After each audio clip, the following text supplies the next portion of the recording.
It is my great pleasure and honor to have a real YouTube star on our university course, Dr. Benjamin Cowen from Into the Cryptoverse. Welcome, Ben. Thanks for having me, Martin. Pleasure to be here, and thanks for the invitation to come on. So Ben has a YouTube channels with almost 10 million views, and I always like Ben's channel a lot. I mean, being somebody who's trying to keep up with the digital revolutions for the last few decades, I always have to inform myself also with the latest influencer of the latest technology. And when I ran into Ben's content, I was really impressed because first of all, Ben is somebody who understands the math. Second of all, he does have a PhD. Now, you don't need for everybody, you don't need a PhD to understand the math, but that gives also Ben to be the full credentials to actually he could be a complete guest lecturer here, a co-teacher on this official university course. I mean, we are the most comprehensive research university here. And so I really appreciate that. And you find that far and in between. And third of all, what really got me hooked on Ben's channel, he coined the term, became a catchphrase, dubious speculation. And quite literally, Ben made a t-shirt out of that.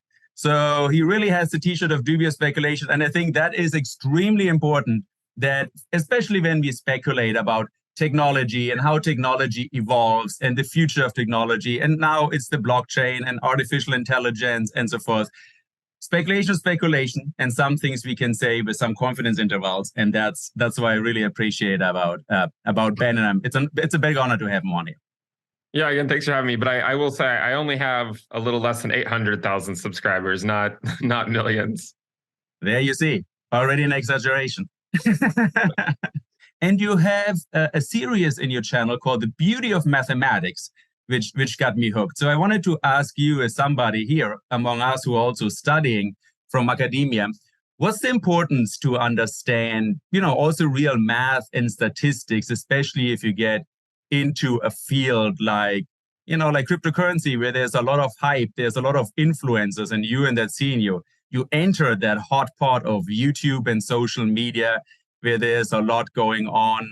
What's your suggestion also for our viewers here, and how do you approach this craziness of the next new hype with your mathematical foundations? So the way I approach crypto in general is to assume that in the short term, the price moves akin to, say, geometric Brownian motion, which is like a random walk. But over the long term, it more so will slowly trend higher with time, as crypto is increasingly adopted throughout the world. The general trend should still be up, just like we've seen other asset classes do over the last century, where they go through painful periods, but they still eventually become, what we know and love today. And I mean, some of the best companies in the world now were born out of the dot-com crash. There's got to be a more interesting way to navigate these volatile markets. And one of the reasons I thought that was because I had been burned so many times in crypto. So then I thought, well, maybe there's a way that we can take a step back and look at the more cyclical nature of crypto, so as to not fall for the hype when we're at the peak of a bull market, and vice versa. So that's generally how I came to create the channel. And ever since then, I've just tried to grow it to help people better understand risk-adjusted returns and incorporating things like modern portfolio theory into navigating crypto. Right. And that is, I think that is that's a very important approach, because we forget that a little bit, right? The Moon Boys and the 100X and the Lambo and everything that's going on in the cryptoverse as well. And in this course, we also looked at how there were, in the beginning of the 1900s, there were 700 car companies, and see how many are left over. And we talk about the theory, about the installation period of a paradigm, and then a recession, a bear market, and then the deployment, the golden age. Let's talk about this a little bit. So what we looked at is the dot-com bubble. We looked at Amazon going from $5 down to 30 cents, taking 10 years to recover, and then, well, did it go to the moon? Where is it going? Can you walk us through that a little bit, how you see that and what you learn actually from the past? So studying the past, I mean, what can we learn about when we look at these new innovations? Yeah, so the interesting thing about the dot-com crash is that it lasted for more than 2 years. The actual peak occurred in March of 2000, and the bottom did not occur actually until October of 2002. Which is quite a long bear market. I think a lot of people my generation especially have not really experienced things like that. And so we're sort of just used to asset prices going up and to the right. But we do know that when you get these, these overhyped times where it doesn't mean that the technology is not great. It is. It's just that we sort of get ahead of ourselves. We have a habit, speculation, right? Dubious speculators have a habit of getting ahead of ourselves with the technology because we see the future, but in reality, it actually takes a lot longer for the real world to catch up to where we think the future is going. Before we dive in closer to the NASDAQ, just look at sort of what's happened since then. So, I mean, yes, this was a painful period in the NASDAQ where was a bear market for 2.5 years. But what came out of it were some of the best companies of today. I mean, we have Apple, we have Amazon, we have Google, and so on and so forth. And these companies were, of course, they did not perform well during this period, but that did not mean that they were dead. It did not mean that they were not going to go on to much higher levels. The trick, of course, is knowing which ones are going to survive. And in the same way, back during the dot-com crash, there were a lot of companies that did not survive. We might think about, I'm not going to mention any specific ones, but there were plenty of companies that did not survive that. It's sort of a lesson that, the blue chips or the, the ones that are actually doing something and have real world utility, those are the ones that will see new heights theoretically, eventually, if history is any indication based on what we saw with the dot-com bubble. But we always have to remember that just like the dot-com crash, there were plenty of companies that did not see, the next bull market. They just sort of withered away into the depths of the cryptoverse. But again, when you look at the NASDAQ, we can see just how brutal of a drop this was. It ended up being about, a 84% drop over the span of 2.5 years. We had several rallies along the way, each getting increasingly more difficult to navigate. You had a 40% rally early on, and then you had a 50% rally. And I have to imagine, and then by the way, then we had a 60% rally or so. I have to imagine that, anyone navigating the dot-com crash back then, you think about 40% rally and you get excited, right? And then a 50% rally and then a 60% rally. And so we have to think, we take a step back though, and we can see how every single one of those moves ultimately did not mark the bottom of that asset class. But just because it did not mark the bottom did not mean that eventually, all those lows were eventually taken out. So I think the thing we can learn from the dot-com crash is that sometimes technology like crypto, it looks really great because I think it is, and I think it will continue to trend higher as a function of time. I think the key thing to remember is that when you're looking at an asset class like crypto, there are going to be a lot of growing pains associated with them, and to just make sure we have the right long-term outlook for the asset class, so you don't get stuck trading on some of the shorter time frames that probably don't really matter. That's a great way of looking at it. Now, during these times of when we go down the bear market or a recession, or maybe it's not even a recession in crypto, sometimes just like bear market where the market takes a breath, it goes down. Well, there's kind of like a cleaning out going on. So Schumpeter calls it creative destruction. That's the technical term, creative. It's an evolutionary force. So many have to cease to exist for the fittest to survive. And there are two interesting aspects. So there's one aspect when it comes to cryptocurrency that calls my attention. There's one aspect that is very similar that I've seen in many other technological revolutions. There's kind of like the inertia of the old socio-institutional powers to be, and this struggle between the old and the new and the creative destruction until there is the diffusion of the new paradigm and how it's established itself. And then there's something else very interesting happening in the cryptocurrency is like that is different from other technological revolutions. That is, there's kind of like a mothership. There's Bitcoin. And there's this thing that nobody knows where it comes from really. And now the regulators as well, while around the world trying to see like how they deal with it. And you work a lot about, you compare the rest of the altcoin market, and altcoin, I think, is defined as everything that's not built Bitcoin or the other coins, right, versus Bitcoin. And Bitcoin has historically had about half of the half of the market cap. So maybe we can talk about, and you can choose these two things. So you can talk about them separately. One is the older against the new, and the inertia of the old powers to be, also financial powers. And there are many waves, the Federal Reserve Bank messing with it. And the other one is this Bitcoin altcoin, Bitcoin dominance outlook on things. And what's the role of this Bitcoin mothership, which makes this technological revolution somehow particular? Yeah, it's interesting because when you think back to the dot-com crash, it's not like there was one thing that was, crazy different than all the other ones, right? You had a lot of different you had a lot of different companies, but it's not like you can point to one company that was, the company, right? But with crypto, you can. It's Bitcoin, and Bitcoin is if it goes up, it can drag the market with it.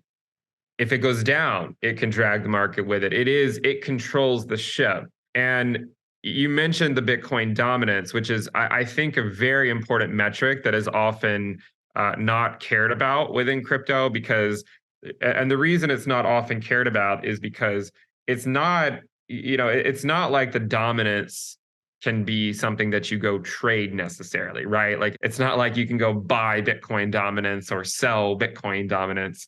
But what I think you can do with it is we can better understand when the altcoin market is overvalued against Bitcoin, and we can better understand when the altcoin market is undervalued against Bitcoin. And I think there's sort of like an ebb and flow. So excuse me, so the Bitcoin dominance, to define it, you define it. So we have the entire cryptocurrency market, and there, whatever, how many coins are there? 3,000, 30,000? We don't. Yeah, there's tens of thousands, I think. Right. And then, so Bitcoin dominance, you calculate. So Bitcoin is the most valuable. Let's say it's about, let's say roughly about half. Oh, that's what it is, Bitcoin dominance. So that's the percentage of Bitcoin of the entire market cap of cryptocurrency, right?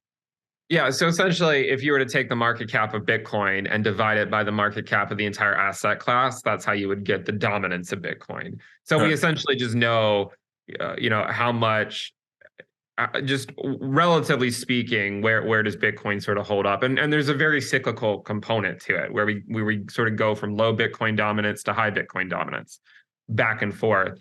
And this is something that I've been a big proponent of for a long time and the reason I say this is because I really do think that the dominance of Bitcoin is sort of the key to unlocking the secret of crypto, because it shows you, again, when everything else is undervalued or overvalued against Bitcoin. So if you think about Bitcoin, Bitcoin is a commodity.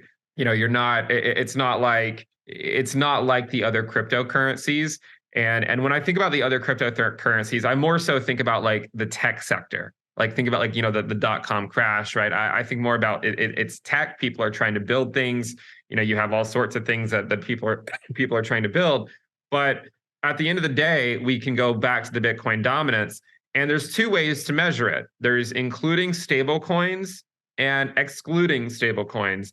And if you exclude stable coins, we can see that it's been moving higher since May of 2021. And really, it actually has been moving higher since January of 2018 in terms of putting in higher lows. But it's also been putting in lower highs as well. And so if you were to extend this time frame out, 5 years or something, and we can sort of imagine that we're going to be coming up to a point, probably sometime by 2026 or so, where it's going to have to break out one way or another, right? It's either going to break to the upside or it's going to break to the downside. And so far, we just simply do not have the answer to that. I imagine the answer to that could be in part due to, what regulations ultimately say about the cryptoverse. I'm hoping that we get some positive regulations so that people in the United States have the flexibility to build in the cryptoverse.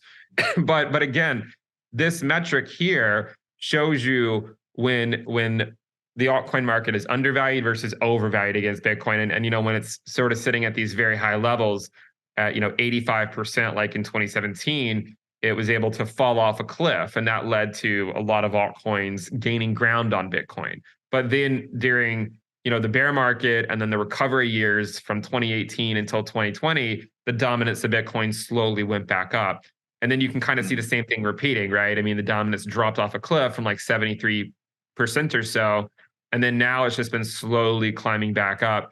And so this is a very cyclical component of crypto. And the way that I navigate crypto, to sort of tie everything back together, is by valuing a portfolio in terms of its Bitcoin valuation, right? Or its Satoshi valuation. What is the valuation of your portfolio, not denominated in US dollars, but denominated in Bitcoin? And the reason I say that is because in terms of risk, we know that by market cap, Bitcoin is the highest. So then theoretically, it's lower risk, but also it's not going to be subject to necessarily the same type of scrutiny that the altcoins will.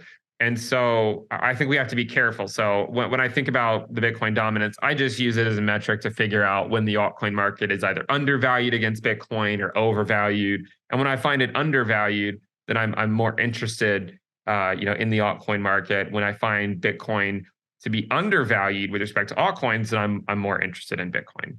That's very interesting. I want to call the attention to our viewers to two things here. So first, don't know if you can see my notation here. So Bitcoin at the beginning, of course, had 100% of the market cap, right? Because that was it. Crypto was Bitcoin, and then the other ones, came in. And what Ben was explaining to us here is that Bitcoin is usually seen as a commodity. So a commodity is more like oil, or is something that actually has gold. They say that Bitcoin is kind of like the gold, it's a commodity. Whereas others, Ethereum, ADA, Polkadot, and so forth, and Dogecoins and the rest, they are more, Ben said, more like tech stocks. So that companies that innovate in that space, if they're going to be classified, and by who they're going to be classified as companies or commodities, that will be created socially and regulatorily created during the next years and decades to come. And that might also switch at that time. But Bitcoin, if it's kind of like, since it's like this self-navigating ship that nobody really is in charge of, same as nobody's in charge of all the oil or all the gold in the world, people see it more as a commodity. You also said Satoshi, and that is something very interesting else I want to pay attention to. You said you evaluate all the others against Bitcoin, and that's great because, as they say, give me a stable place in the universe and I can move it with my small finger. We need some stable place, and the stable place is also not the dollar. The value of the dollar changes, the value of the euro changes, the value of and now we have Bitcoin, and then, what is a Satoshi? Yeah, I mean, so it's just the smallest denomination of Bitcoin. So it can become difficult because you can buy a fraction of a Bitcoin. I think some people might have the understanding that if you go buy something, you have to buy like an entire one, like you have to go buy the entire stock or something, not like a fractionalized version of the stock. But with Bitcoin, Bitcoin is at the current time, it's very volatile, right? But at the current time, it's trading for around 30,000 US dollars. And so when we think about, people using Bitcoin, or, if they're valuing something in Bitcoin, whether it's an altcoin, or whether you want to even value your stock portfolio against Bitcoin, the issue is that if the thing you're valuing against Bitcoin is only worth like a couple dollars, then when you go look at your Bitcoin valuation, it's just going to be like 0.000001, right, or something like that. And that can be very difficult to work with. And so another way to look at it is if you just look at a fractionalized version of Bitcoin, it's a much easier concept for I think a lot of people to grasp, right? You can say, all right, well, this is 400 Satoshis or 1,000 Satoshis, which again, this is just a small fraction of Bitcoin, but hopefully that clears that up. Yeah, I think there are 100 million Satoshis in one Bitcoin, right? We don't use Satoshis yet. Yes, there's 100 million Satoshis, but that is, I mean, that's what I normally work with when I think about the altcoin market. I look at their Satoshi value more frequently than I look at their USD value. There's also particularity in the cryptoverse, additionally to these usual cycles of technological innovation, similar to the dot-com bubble. Since Bitcoin is so dominant, there's also a particularity with Bitcoin and the famous 4-year cycle. In general, there's an infinite number of waves on waves. In Bitcoin, there's also, since it's the dominant cryptocurrency, there's a 4-year cycle programmed into it. Is that correct? And what effect does that have? Or maybe you can show us some graphs, because that can confuse the entire story a little bit as well, right? Yeah. So there's this there's the halving, the Bitcoin halving, where the block rewards to the miners are reduced by half. And then so the of course the narrative is that, well, if the amount of Bitcoin that the miners are receiving is reduced, then that leads to less selling pressure on Bitcoin. And that it's not exactly every 4 years, but it's basically 4 years, right? Like, so the first halving was in November of 2012. The second one was in July of 2016. The third one was in May of 2020. The next one, it's hard to know exactly when it's going to be, but it's probably going to be sometime, within the, March, April, or May or something of 2024. And so this happens approximately every 4 years. And at least so far, we've seen crypto do quite well in terms of its capitalization following the halving. Now, it's not necessarily as simple as that. I think that it fortunately has also historically corresponded to quantitative easing and more favorable monetary policy. And quantitative easing. Sorry to interrupt you. So quantitative easing is when the government puts a lot of money into the market in order to help something like a pandemic or something.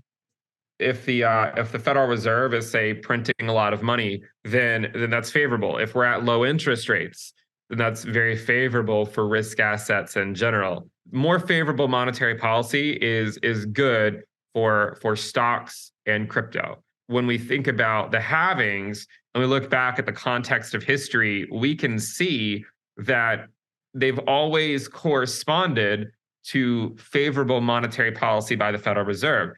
And between now and then, we could go back to favorable monetary policy, maybe just in time for the next Bitcoin halving.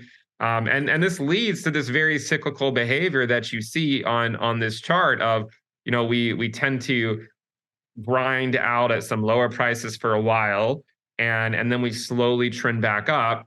And this process just keeps repeating. And you're right. I mean, it's a very cyclical thing, back to more favorable monetary policy, also in line with the Bitcoin halving and this general idea of 4-year cycles continuing to repeat themselves. So I want to call the attention to everyone here. So this is a semi-logarithmic graph, right? So this is a logarithm here. So these kinds of cycles here, you are here. That is, so here's when Bitcoin was, I think, like almost at 20,000, right? And then it went down here to what, to 3,000 right, maybe. So this chart, this chart that I'm showing is of the total market cap of crypto, not just Bitcoin. Yeah. Right. Great. So that's the total market cap.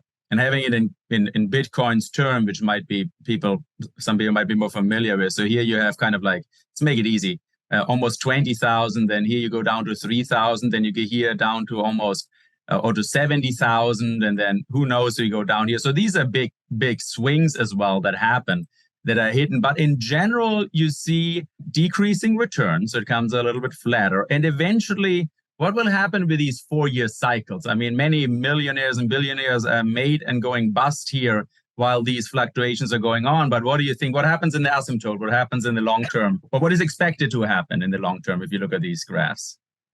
Yeah, I mean, I think eventually we'll fall off of it. I don't expect us to follow it forever, because it would almost, it's one of those things where, every time we always question it as if, like, can it really be that easy?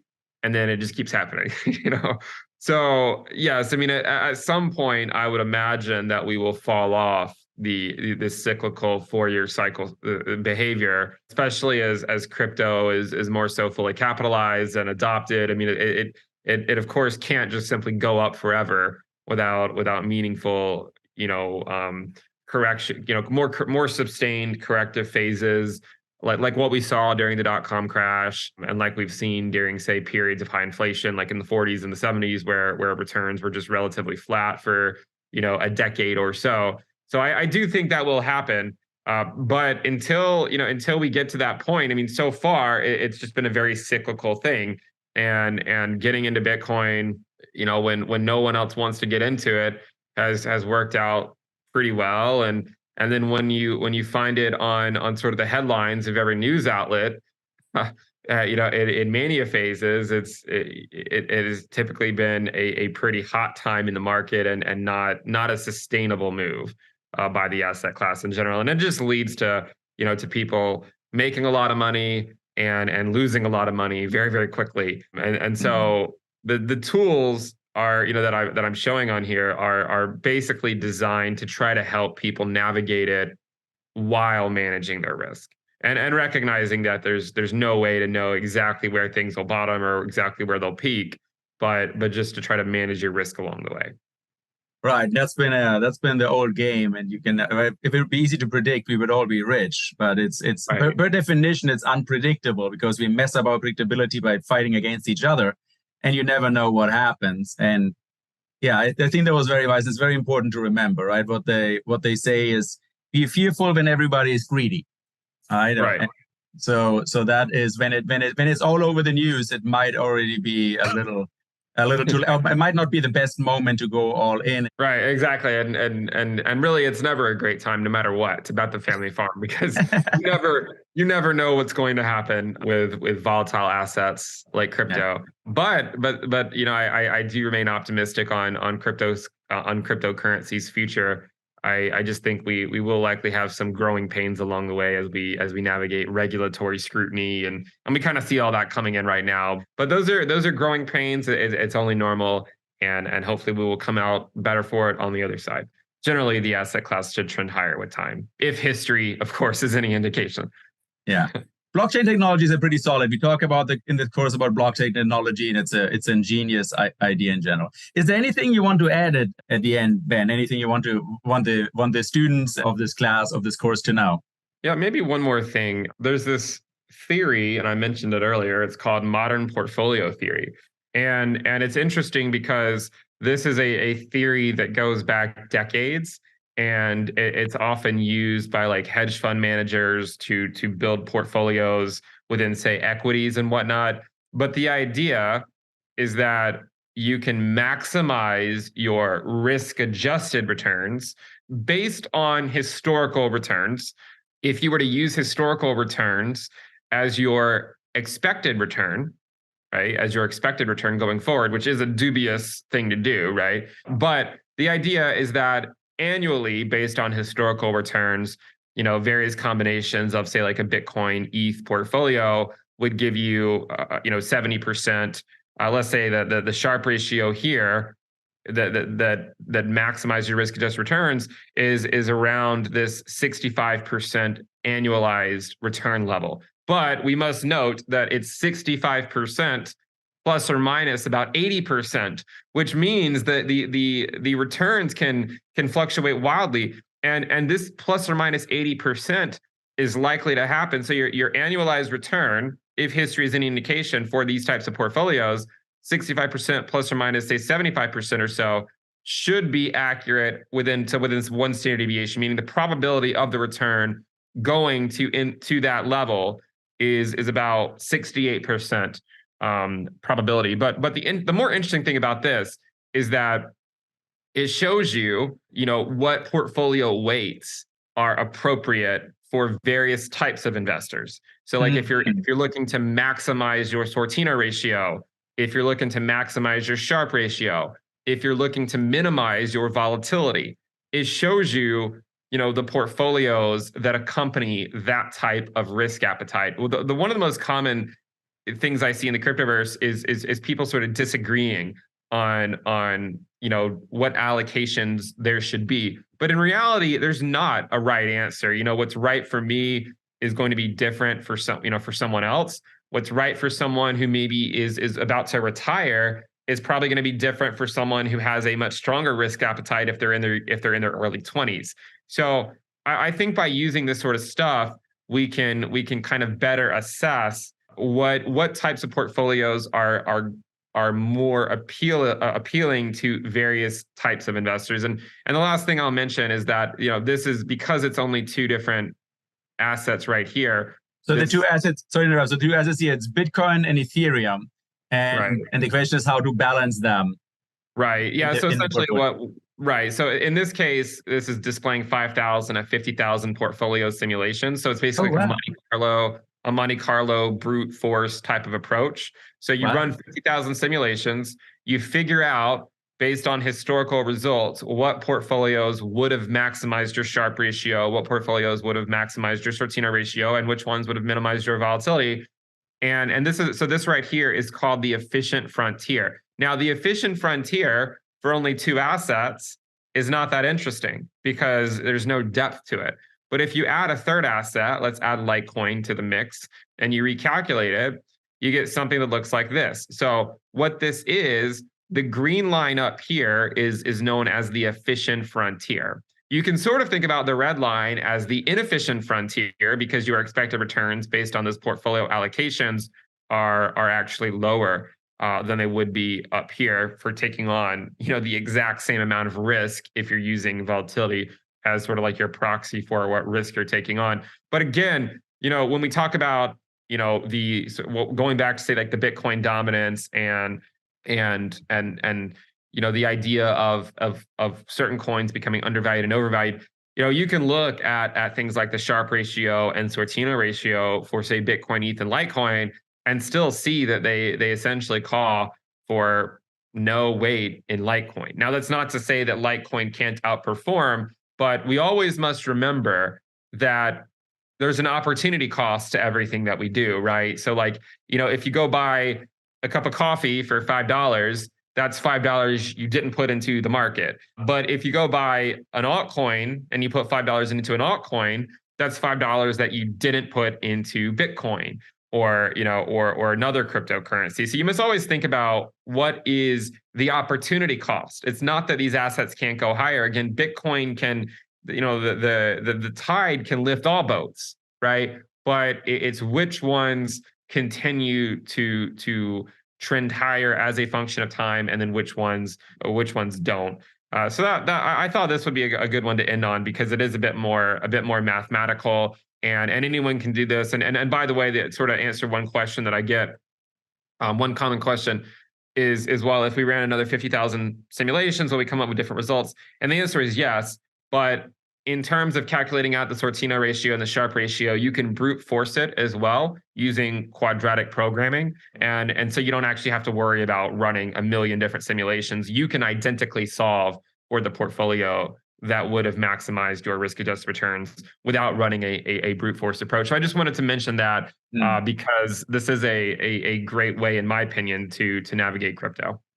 Yeah, so you find the invariant distribution very quickly, which is amazing. And I think thank you for bringing that up. That's a very good way in looking at technological revolutions in general. So the idea of bed hedging, by the way, Mother Nature does the same things in her evolution. So now mutation selection, retention, that's how the evolutionary algorithm works. And she hedges her bets while she's going forward. And if we don't know how things turn out, the best way is also not to put all eggs into one basket, because that could wipe you out. So to bed hedge in general, and even that we have the mathematical tools is amazing. Thank you for bringing that up. The mathematical tools to see what theoretically would be the optimal, how to put how many eggs into which basket in order to, with the least risk or with the most reward, or whatever ratio you want to take. You want more reward, you want less risk, you want it faster, you want it slower, and then we can decide how we go through this process of creative destruction. And once we're on this other side, there will be a new technological revolution, and the entire thing starts again. So thank you very much for bringing that up, Ben. That's a great ending. No problem. So I suggest everybody, I kindly invite you to check out Ben's series, especially The Beauty of Mathematics, one of my favorite ones, and Ben's education about the cryptoverse. Thank you very much for taking on the time coming here to join us in this University of California online course. Thanks, Shami, and thank you for inviting me on. It was a pleasure to talk, and I do hope that people, that the students find this valuable.